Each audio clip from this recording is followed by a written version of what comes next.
Hello students, you are most welcome at our channel PGRMS।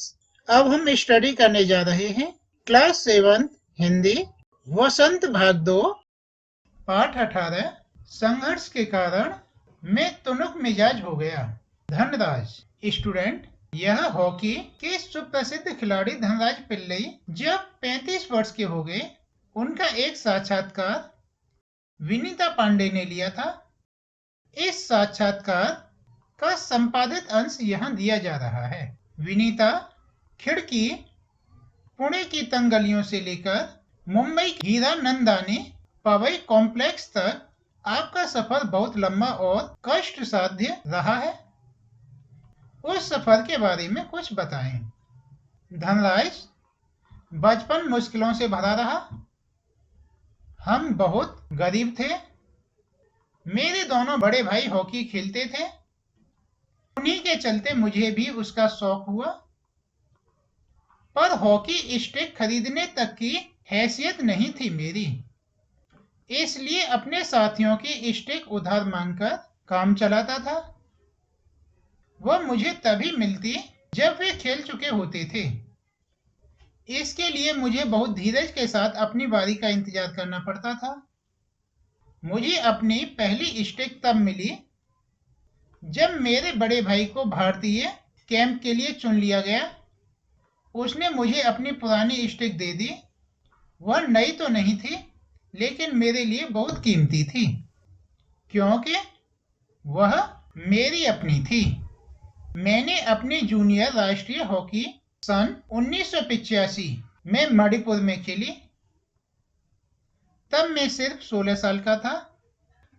देखने में दुबला पतला और छोटे बच्चे जैसा चेहरा, अपनी दुबली कद काठी के बावजूद मेरा ऐसा दबदबा था कि कोई मुझसे भिड़ने की कोशिश नहीं करता था। मैं बहुत जुझारू था, मैदान में भी और मैदान से बाहर भी।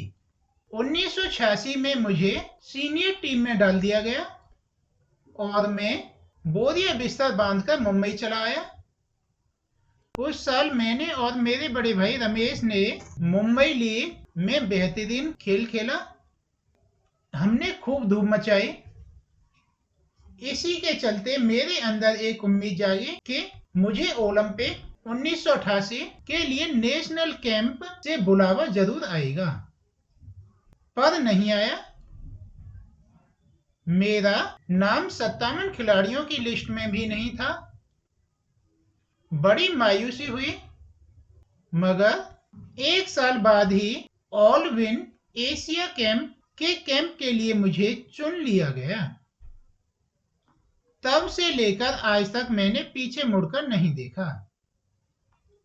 विनीता, आपका विद्यार्थी जीवन कैसा रहा? अपने स्कूल के दिनों से आपकी किस प्रकार की यादें जुड़ी हैं? धनराज, मैं पढ़ने में एकदम फिसड्डी था। किसी तरह 10वीं तक पहुंचा, मगर उसके आगे तो मामला बहुत कठिन था। एक बात कहूं, अगर मैं हॉकी खिलाड़ी न होता तो शायद एक चपरासी की नौकरी भी मुझे न मिलती।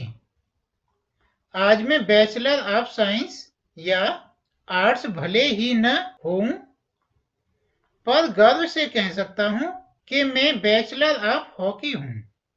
हंसते हुए, और मेरी शादी के लिए आप मुझे मास्टर ऑफ हॉकी कह सकते हैं। विनीता, आप इतने तुनक मिजाज क्यों हैं? कभी कभी आप आक्रामक भी हो जाते हैं।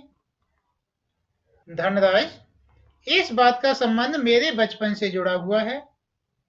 मैं हमेशा से ही अपने आप को बहुत असुरक्षित महसूस करता रहा। मैंने अपनी माँ को देखा है कि उन्हें हमारे पालन पोषण में कितना संघर्ष करना पड़ा है। मेरी तुनक मिजाजी के पीछे कई वजह हैं, लेकिन मैं बिना लाग लपेट वाला आदमी हूं।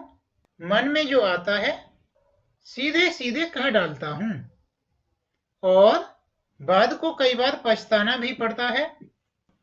मुझसे अपना गुस्सा रोका नहीं जाता। दूसरे लोगों को भी मुझे हंसाने में मजा आता है। मुझे जिंदगी में हर छोटी बड़ी चीज के लिए जूझना पड़ा, जिससे मैं चिड़चिड़ा हो गया हूँ। साथ ही साथ मैं बहुत भावुक इंसान भी हूँ। मैं किसी को तकलीफ में नहीं देख सकता।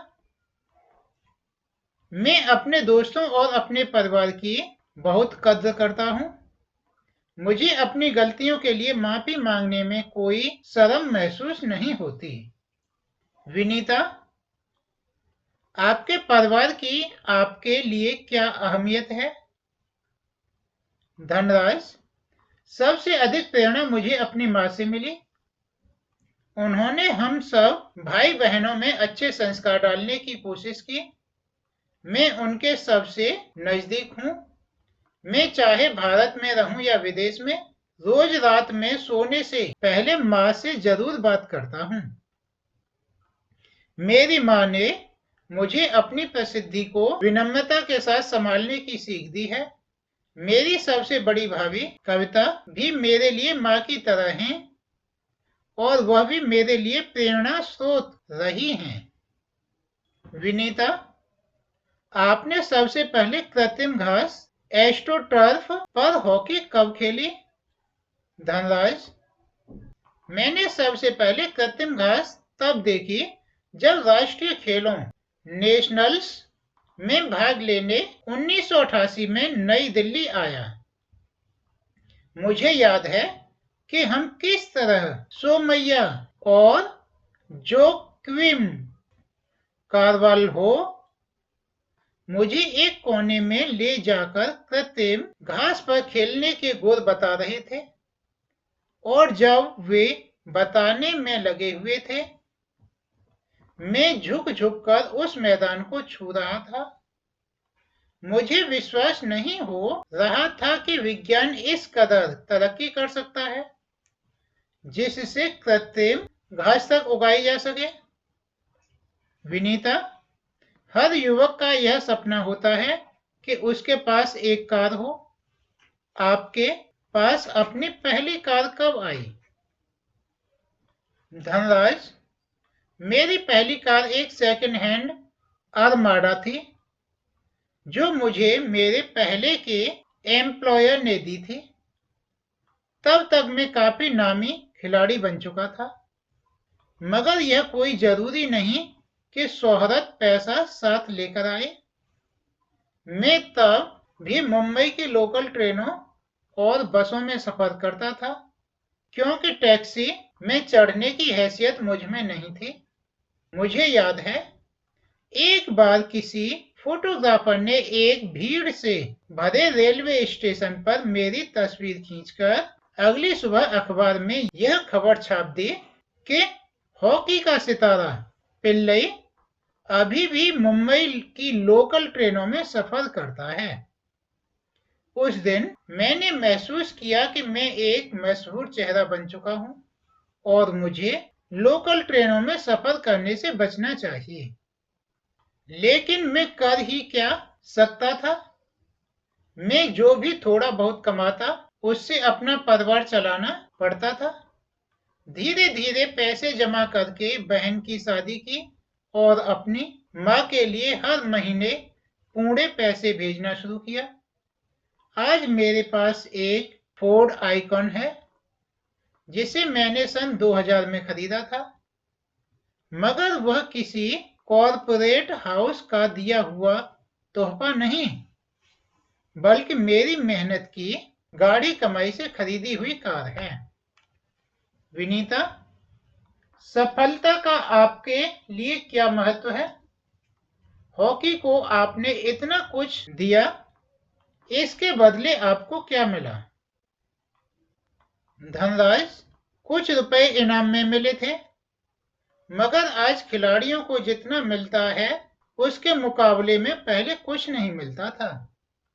मेरी पहली जिम्मेदारी थी परिवार में आर्थिक तंगी को दूर करना और उन सबको एक बेहतर जिंदगी देना। विदेश में जाकर खेलने से जो कमाई हुई, उससे मैंने 1984 में पुणे के भाऊ पाटिल रोड पर 2 बेडरूम का एक छोटा सा फ्लैट खरीदा। घर छोटा जरूर है, पर हम सब के लिए काफी है। 1999 में महाराष्ट्र सरकार ने मुझे पवई में एक फ्लैट दिया। वह ऐसा घर है जिसे खरीदने की मेरी खुद की हैसियत कभी नहीं हो पाती। विनीता, सेलिब्रिटीज के साथ एक ही मंच पर बैठना कैसा लगता है? धनराज, बहुत अच्छा। जब हम राष्ट्रपति से मिले तब यह महसूस हुआ कि हम कितने खास हैं। हॉकी ही है जिसके चलते हर जगह प्रतिष्ठा मिली।